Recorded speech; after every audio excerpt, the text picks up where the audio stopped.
depression and dealing with those internal battles is normal. Hmm. Sadly, that's just the truth of the human Yeah. experience that we tend to go through. Now, my experience in particular, I dealt with post college depression, where after I graduated, I thought I was on top of the world, and then it Hmm. all just kind of came crashing down on me, and I realized, oh, I actually have no idea what path I should be taking. And there's just as you grow, it doesn't matter if you're in your teens, 20s, 30s, 40s, 50s, 60s, you are continuously developing and growing more and more each and every day. Hmm. And in that process, it's really, really important to. I'm Andre, and this is the Speak Your Life podcast, where we talk about everything as it relates to education, careers, values, mentors, and anything to do with purpose. We do this one impactful conversation at a time, whether a solo dolo with yours truly or our amazing guests to share stories, industry insights, encouraging words, and calls to action that can help you get closer to your why. Become a part of the Speak Your Life community by subscribing today to the podcast and following us on Twitter, Facebook, and Instagram at Speak Your LYFE, because life without your why is meaningless.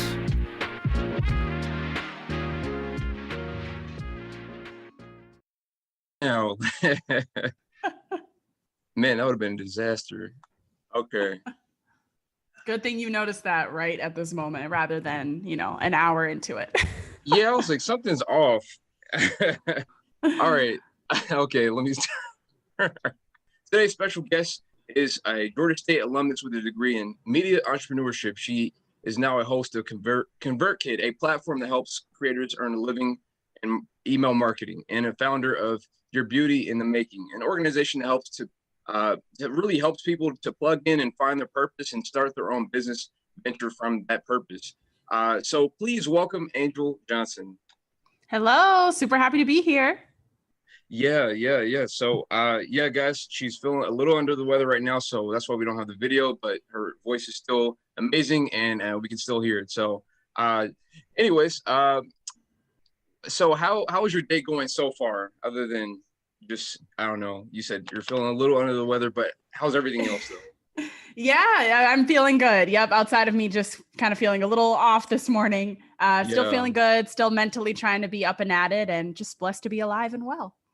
Yeah, that's good to hear. That is good to hear. So basically, how we met, guys, is she's actually the daughter of my trainer, my personal trainer, and so that's how that happened. And so it's great to connect here. So, Angel, you ready to speak your life? Yes, let's do it. Let's All dive in. right, all right. Let's dive right in. So walk us through that moment. Take us, through that journey from because like here in this podcast, we like to talk about the two most important things in a person's life, and it's knowing the day they were born and knowing why. So walk us through that journey from the day you were born and to knowing why. And you can, say a year. You can say, what was, popping, what was pop culture. If you don't feel comfortable saying the year that you were born and all that stuff. Yeah, so I was born in 1996. I was right at the cutoff of being considered a millennial. So definitely grew up in the era of Rugrats, Fresh Prince of Bel Mm-hmm. Air when that was running. There you go. I was a major, when the early 2000s hit, I was a major Disney Channel fan, not current Disney, but old school Mm-hmm. Disney with That's So Raven and all those Mm-hmm. good shows. Proud family. Um, yeah, Proud Family. Mhm. Those were the best. I really miss those times. Yeah, me Um, too. yeah, but yeah, I grew up in that era, and it's funny because when I think back on it now, it's really crazy to be a witness to how much things have changed. Because Mhm. when you have talks with your parents when you're kids, and they're like, oh yeah, I remember we used to wear our hair like this, we used to wear these kind of clothes, and Mhm. as a kid you're like, okay, like that's weird, I don't know why you guys were wearing that. But Yeah, now yeah. that I'm older, I look back and I'm like, why was I wearing that? Back in my Mhm. generation. Yeah. So yeah, it's just very interesting. So yep, definitely a '90s baby and proud to be one. That's right, that's right. Same here. I'm 94, so not too far off. But, but yeah, so yeah, if you could walk us through that journey from, knowing the day you were born into, like, kinda like ups and downs to getting to that moment of where you realize, "Okay, now I know why I was put on this earth to do this." Could you Yeah, walk us through that? definitely.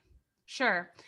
So I wouldn't say that it was one moment in particular. I feel like it's a part of human nature to have multiple of those moments. Mm-hmm. You just never really realize what's truthful versus what's not. Because at one point, I was so sure that I was put on this earth to do music. I wanted to be in the music industry. I wanted to inspire and influence through my artistic abilities. And I was Mm-hmm. just so positive that that was my calling. But once you chase after a specific journey and something within your soul just doesn't sit right, and you recognize that there's a shift, there's an internal shift that's taking place and redirecting you elsewhere. And that's where that redirect brings you to another moment of saying, oh, this is what I'm supposed to do. This is why I Mm-hmm. was put on this earth. So that would lead to a second moment and then another after that, until the older you get, the more you mature in wisdom, the more experiences you have, and you realize what you like, what you don't like, what you're good at, what brings you joy, where your passion derives from. That's when you realize, okay, this is what I'm supposed to be doing. Mm-hmm. And currently, right now, I feel in my heart and know that my calling has everything to do with helping people, mentally, spiritually, physically. I just want to be in the middle of the mess. Everybody's Mm-hmm. lives is messy in some way. And I just feel a calling to be in the middle of that mess. And honestly, because I love to be transparent and authentic, I'm currently in that process of building that, because Mm-hmm. who knows where God is going to bring me next. There might be another redirect. Yeah. But I do know that base, that foundation of what I'm supposed to do here on this earth really comes from that place of being a living, walking testimony and being a vessel. Okay. Great. Great. And so far, could you explain how that's manifested, in what ways specifically? Yeah. So right now it's manifested in ways where I've been able to first work on myself. If Mm-hmm. I'm wanting to help other people, I need to help myself first. So I first manifested into the self-development phase, which that journey is really never ending. Yeah. But there was a part of my life a couple of years ago where I really started to take that seriously, where I knew that I wanted to thrive as an individual. And if I wanted to thrive, and if I wanted to help other people thrive and reach their potential, I had to learn how to reach mine. Mm-hmm. So I did a lot of internal development first, and that took time and effort and energy. And I mean, in that process, I've just learned so much about myself, from what childhood trauma I was still battling, what I needed to let go of, what I was still dealing with, circumstances at that time, and how I needed to heal. Um, and that from there, that manifested into, okay, now I have the power and the experiences to really help people in the ways that I felt like God was calling me to help them in. So from there, that manifested into entrepreneurship and starting my own business. Really, really wanting to help people currently use their voices in the online space. So build an online presence, make sure that they're executing on their passions to other people that could hear from them in a positive way. So right now that's going really, really well. And futuristically speaking, I'm going to be transforming that more into a mental development and physical development piece to it, on top of the business development that I'm currently doing with my students. So it's all definitely, it's a manifestation in the works, right? Just constantly flourishing, constantly building, and just becoming more and more the woman that I feel called to become. Mm-hmm. Yeah. Yeah. And so it's obviously manifested pretty well so far with starting a business. um and so what was it that, I don't know, what was behind, or what was the inspiration behind your Beauty in the Making? Yeah. So what's funny is that name came from the title of an EP that I was supposed to release back when I was in the music industry. Mm-hmm. And Beauty in the Making was supposed to be a storybook of my life and how I was constantly in the making. I wasn't there yet, but Yeah. living and breathing and being happy and finding joy, that was all in the making, through the relationships I experienced and the stories I faced, obstacles I overcame. So it was just supposed to be this big unfolded journey called Beauty in the Making. And since leaving the industry, that title has always stuck with me. I always still wanted to do something with that.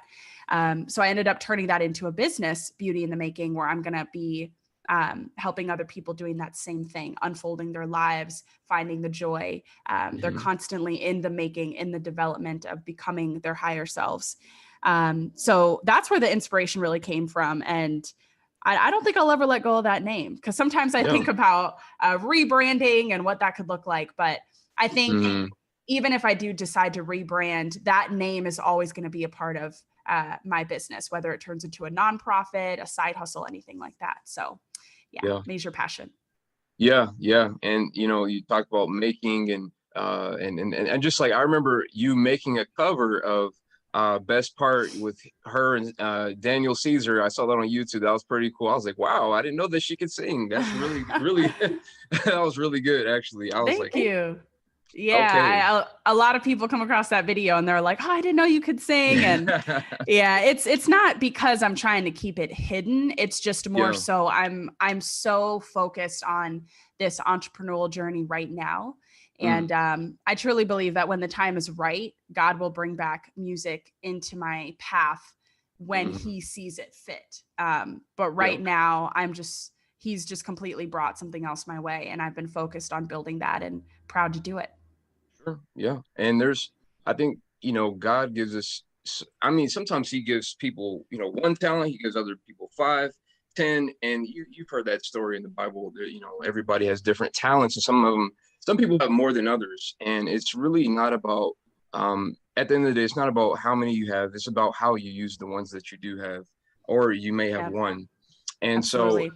so it's great to hear that you're still, even though you kind of put that off to the side at the moment, that you still are, you've taken time to cultivate that gift, and you might, come back to that later, and you're focusing on another gift that you have, and that's helping people with your business, helping people, mentally, spiritually, like you said before. And so that's really great that you're cultivating, you're constantly crafting those gifts that you have, and you're not putting them to waste.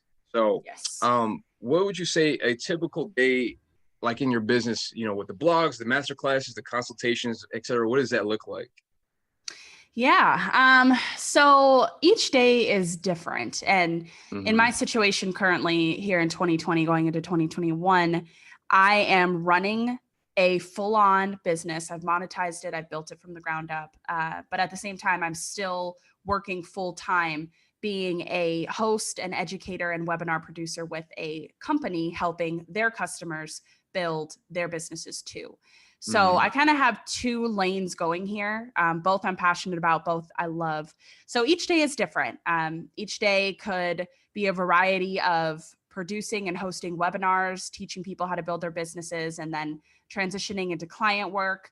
Other days are more so focused on content creation, where I'm building out educational materials. I'm building out lead magnets. I'm building out the next workbook that I want to give to my clients, building coaching programs and packages.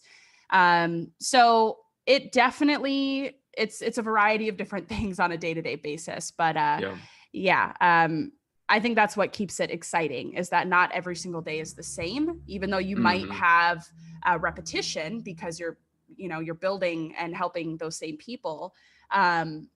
Each day is different. And I think that's left up to the person.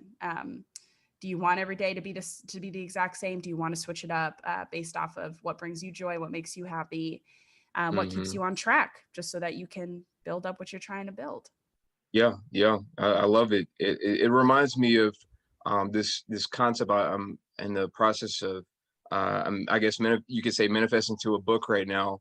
And it's really like how sometimes people don't realize, ways or means to get to their purpose.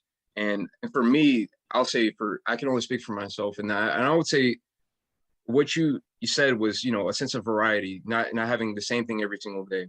And that's what I like to call, as part of the things, what I like to call my faves: my freedom, my autonomy, and my variety. And that's what those values right there, those non-negotiable values, especially that last one, it's kind of what led me out of leaving my old job and finding purpose after that and taking that chance on myself.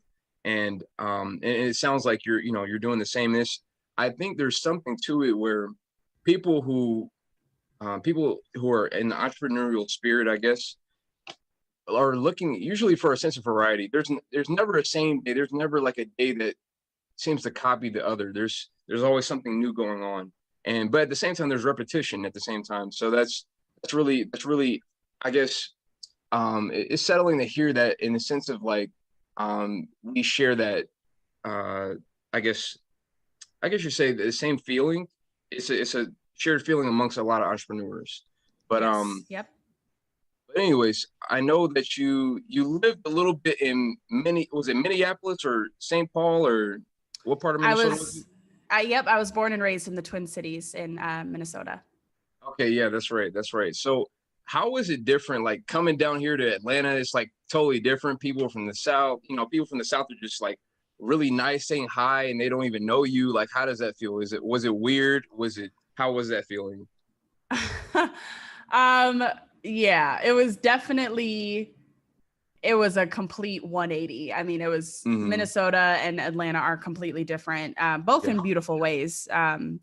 But actually, I did not find Southern hospitality down here, and I really still don't.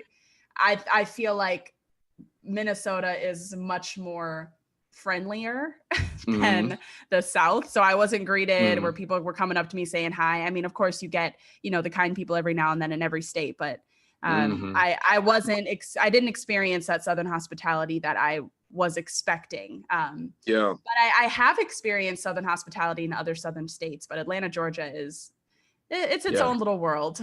Yeah. I like to call it New York of the South because it's a lot different from like when you go outside the big city, like Savannah and places like that. Yeah, that's exactly it. Yeah, because I visited Savannah and everyone was super nice, but yeah, Atlanta's its own little world. But it was a journey that really changed me in an immense amount of necessary ways. Growing up in Minnesota, I loved where I was. I love all of my family out there, but Minnesota isn't a very diverse state. And coming to Atlanta, I was able to experience more of my own culture. So Minnesota, for those of you who don't know, I'm biracial. I'm half Black, half white. And it wasn't until I came to Atlanta that I really got to know my own roots. A lot of my Black side of the family lives here. I was able to get closer with them. And just not even aside from that, I was able to understand the culture. I was able to understand the historical roots that are down here that date all the way back from slavery. And I think just being in the midst of it and being in the midst of a different culture and different ways of thinking really helps you to understand not just yourself as a person, but who you're wanting to be, how you're wanting people to perceive you, how you're wanting to be a helping hand, and the mark that you want to make in this world. So I will vouch to this day that moving from Minnesota to Atlanta is one of the most monumental moments of my entire life because it really did change me in ways that I needed to be changed. So yeah, it was a beautiful journey at that. Yeah. And I remember going to the Twin Cities. It was like 2012. And I loved everything about that city except for the freaking winters. I hated the winters. I cannot stand like a place where it's like it can get to be like negative 20 degrees. So yeah, everything that's pretty about awful. that city was amazing. Like maybe Minnesota as a state wasn't diverse, but I saw a lot of diversity in the city. And a lot of people from like Africa, Middle East, and all kinds of places, and just lots of great places to shop. Obviously the Mall of America is huge there. It's just a lot going on. So it's actually a place where I actually consider living at one point in my life, but it's that winter that's what got me. I couldn't do it. Oh yeah, I couldn't do it.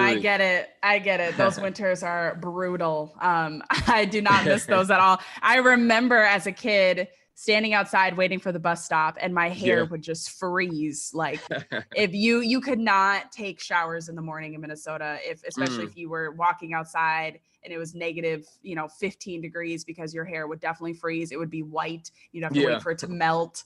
So yeah, I remember those days. But yeah, Minnesota, as a state, from the outside looking in, as a state, it doesn't seem very diverse, but in the cities, you will find diversity. You'll find a variety of different people. And it really is up and coming when it comes to the startup businesses and the restaurants, the foods. I mean, it's a great place.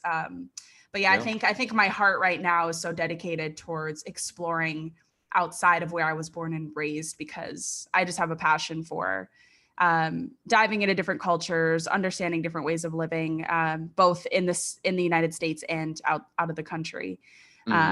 So I think it'll be a little while before I even consider possibly moving back to Minnesota. Yeah. Yeah. It's a great place, but I like to call it like the hidden gem of America, because, a lot of times people overlook it. They sleep on it. They think of, Los Angeles, New York, all the big, places, Atlanta. It's a gravitational pull, for young professionals, I feel like, out, all those other places I just listed. But when it comes to Minneapolis, it's the hidden gem that people just sleep on, and I really think there's a lot to that city that people need to give it a try. So yeah, absolutely, I agree. Yeah.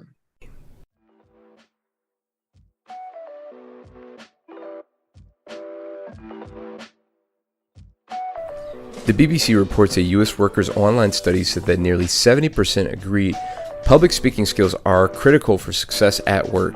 Maybe you are a student looking to become a prime candidate for that internship, or might I say full-time position, or maybe you have already been in the job market for some time now and you just want to stand out amongst your coworkers looking to get that raise you feel like you've been passed up for too long now. Go to speakyourlife.com/private-lessons. That's speakyourlyfe.com/private-lessons. Again, that's speakyourlyfe.com/private-lessons to become a better communicator tomorrow by signing up today.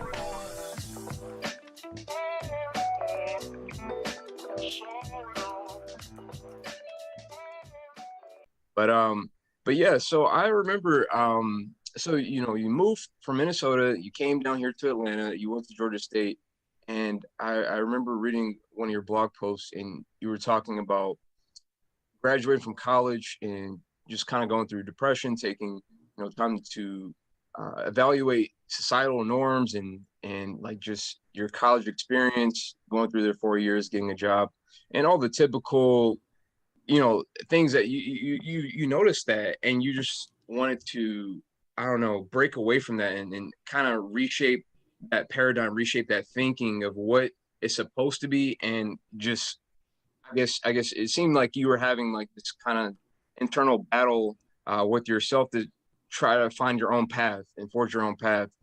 And what would you say to, I guess, how could you encourage people who were, contemplating their life and just having their internal struggles or internal battles, especially in this new era, this year 2020, there's no such thing as normalcy anymore. So Right. how could you speak on that, or how could you encourage people who might be going through that?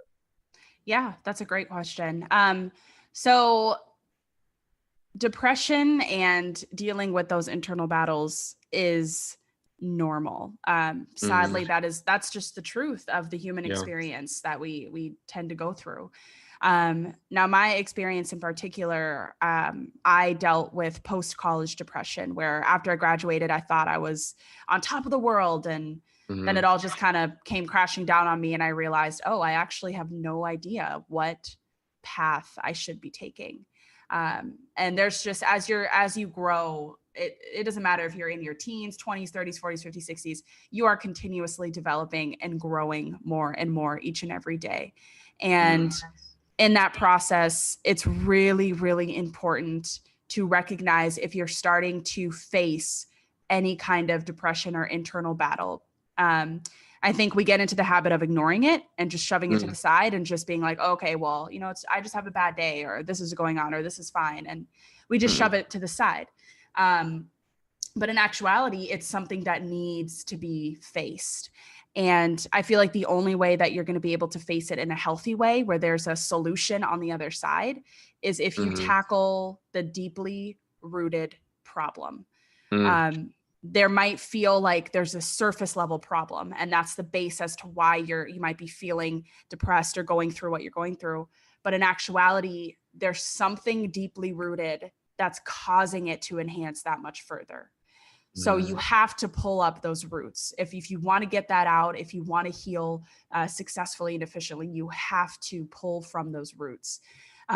So for me, when I was battling with that and I was realizing, okay, I need to dig deeper. I need to understand what is tugging at me, what is deeply rooted inside that's causing me to feel this immense amount of pain. So emotional pain, mental pain, spiritual pain. So when I started diving into that, I was kind of digging up these childhood traumas and childhood insecurities and past experiences that I never thought bothered me, but they actually did. And they caused me to, they affected my future. They affected the way that I would feel, react, or respond to certain things. They were triggers. So I really had to dive deep, find those triggers, find those roots, and dig them from the ground up, and really start the healing process. And that process takes time. It's not going to be by a flip of the switch. It'll take time to heal. It'll take time to truly start to flourish more into who you're supposed to be and leave behind who you were. So that definitely takes time. So I would just advise anyone who might be experiencing that to find your triggers, find what's deeply rooted, and then from there start the healing process and be patient through it all. That's great. And what were some, I don't know, what were some ways that you were able to get through that? Was it like counseling? Was it exercise? Was it meditation? A combination of those things? Yeah, I definitely would say a combination of those things. I focused a lot. I focused heavily on physical activity, exercise, and using that as a healthy outlet. I stopped bad habits. At one point, I was smoking a lot. I wanted to drink every weekend. And at the time, it was just, oh yeah, I just want to have fun. But in actuality, I was looking for an escape, a temporary escape, and that will never lead down a healthy road. So I had to tell myself, okay, I'm going to stop doing this and I'm going to start doing this. I'm going to drop bad habits and I'm going to start collecting healthy ones. So I started exercising a lot. I started meditating. I started reading the Bible. I started intentionally praying. And when I say that, I don't mean just saying your basic prayer that you know by heart. I'm talking about an intentional prayer where you're legitimately talking to God as if he's your best friend, and you're confessing, you're laying out everything you're worried about, everything that you're fearful of. You're being truthful and honest, and just sharing those moments more with God. So I had open, honest, intentional prayers, meditated, worked out, read the Bible. I journaled a ton. I found journaling really healing because in that process, I was able to write out my thoughts rather than keep them bottled up inside. And then I would go back and read my journal entries just so that I could reflect and have those moments of like appreciating my past and recognizing what was from my past and what's in my current situation that is not sitting right with me, so that I was pinpointing the right things. So yeah, it was a ton of that. Definitely every morning and every night I was doing one or many of those things. Yeah, that's really awesome. I think that sometimes, people, whether they, I guess, go to the church or whatever like that, I think sometimes people get caught up in, I guess, monotony and just going through the motions, and people don't really take the time to really be very intentional and about what they're saying or what they're singing to God, or whatever somebody is, whether they're worshiping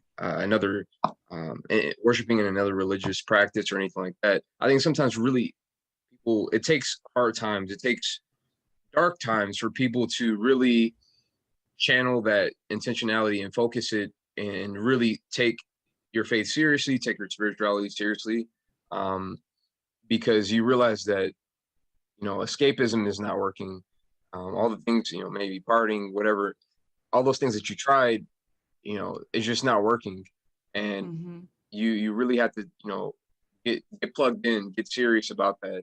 And that's really great that you found a healthy outlet to kind of express yourself through journaling, like you said, and exercise and praying and Yep. intentionally praying. It's not just about saying a bunch of words that, that sound really holy, but actually being really serious and, like, I don't know, sometimes it leads you to tears, sometimes it leads you to all these kind of range of emotions. Um, and when I say a range of emotions, I don't mean like emotionality in the sense of like just trying to express yourself to make yourself seem holy in front of others, but just in the, behind closed doors, just you and God. And I really, I really appreciate, you sharing that, because that's something that people, I think sometimes they know they want to talk to God, or they know they want to get more serious, and they just, I don't know, for whatever reason they're putting it off, and they think Yep. they have tomorrow, they think they can do it next week. But I think, man, 2020s, if it's anything that's taught us, it's that we don't know if we have tomorrow. We don't know if Yeah. the next hour is going to be something where we can experience. So it's good that we take every moment and we become intentional with that. So yeah, that's really, really great to hear.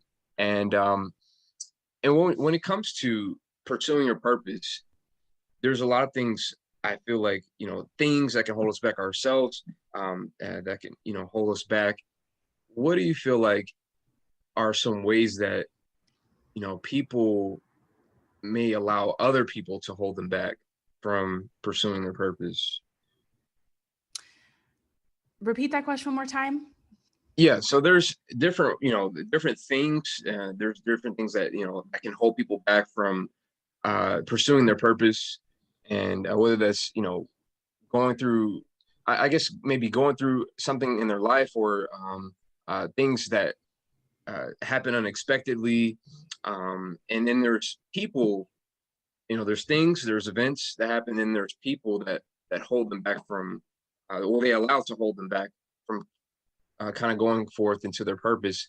How do you, or what ways do you, maybe have you experienced where people have tried to hold you back from getting to your purpose? Got you. Yeah, great question. I wouldn't necessarily say I've had an experience where people were holding me back intentionally. I Mm-hmm. do think that people will hold you back out of fear and out of love and out of selfishness. So those people want you to stay where you are, or those people are concerned for your safety, or they're concerned for that next journey because maybe they're not going to be a part of it. Mm-hmm. So I know I've experienced feeling held back in ways from people it wasn't intentional. It was just out of love, Yeah. but just worries about what I envisioned and what I dreamed, and concerned with where I was headed. Mm-hmm. And it's one thing to voice your concerns if you truly feel like someone is headed down a really unhealthy path. Mm-hmm. But in my experience specifically, I remember the moment where I wanted to move to Atlanta. I was only 19. I was a freshman. Nobody else was going to be coming down here with me. I mean, I just wanted to do it. Yeah. So I remember voicing this desire to my family, and I remember getting a lot of pushback from that. Mm. Why do you want to go? Why do you want to leave? You're not financially stable. This isn't going to work. How do you expect this to work? Just a lot of questions that made me second guess what I really wanted. And that was a test of faith, in my opinion, where I really had to teach myself not to feed into the opinions of others, but to feed into what I felt like God was calling me to. I legitimately had to walk by faith. So I busted my butt to figure out a way to come down here at 19 years old with my stuff, how I was going to attend college without having to pay out of state tuition, how in the world I was going to pay for an apartment.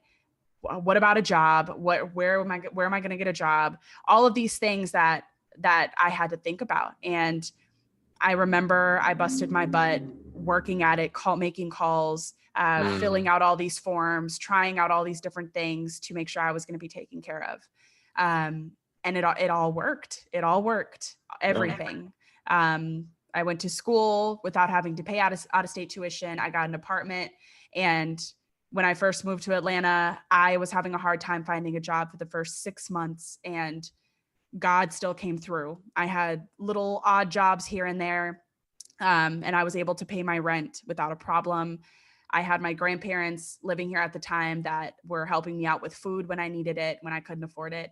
And I mean, I was just taken care of because I walked by faith and stepped away from feeding into other people's opinions. So had I have listened to that, had I have allowed that to hold me back, I probably would have never moved here. And I think about that often. So I definitely would encourage those who are feeling held back, that you can't point fingers at the people that you feel like are holding you back, because at the end of the day, you're the one who's going to make the decision on if you're going to be held back or not. So my advice is to feed into your faith, not into the opinions of other people. If you feel like this is something that you are truly meant to do, then step out on faith and do it. If it ends up failing, or if it ends up not going the way that you planned, that's okay. Because at the end of the day, everything that's meant to happen, everything that's supposed to happen is meant to happen. So never feel like you failed. Just always be proud of the fact that you did it. You stepped out in faith. You did not allow anything to hold you back. You did it. You learned. It was an experience one way or the other. And to just have faith in that. Yeah, I love that. And I think sometimes people will get it confused, and they think just because they had a moment of failure means that they are a failure. And that I think it's important to distinguish the two there, and just kind of separate the two, because I think when people step out on faith, like you said, and they try something, and sometimes it works, sometimes it doesn't, and even the things that they're meant to do, they will have moments of failure. Like Michael Jordan was meant to play basketball, but he had moments of failure, missed 9,000 shots in his career. But just because he had those moments of failure, he knew that he was not a failure, and he didn't label him. I think labeling is so important. It's how we describe ourselves is so important, and it's just it's just I heard something in a study. It was talking about like how a negative thought is 6 times more powerful than a positive thought, and we amplify that 5 times even more than that whenever we say it out loud. So that's, it goes from 6 times worse to 30 times worse when we say it out loud. So it's important to have faith. It's important to realize that we may have those thoughts of fear that may be kind of, I don't know, sometimes they're placed into our minds like a seed inadvertently by family members or people who love us, and they want to see the best for us. So, but yeah, just, I love what you said about, just stepping out on faith, because I think that is the biggest way to combat your biggest hurdle, which is fear.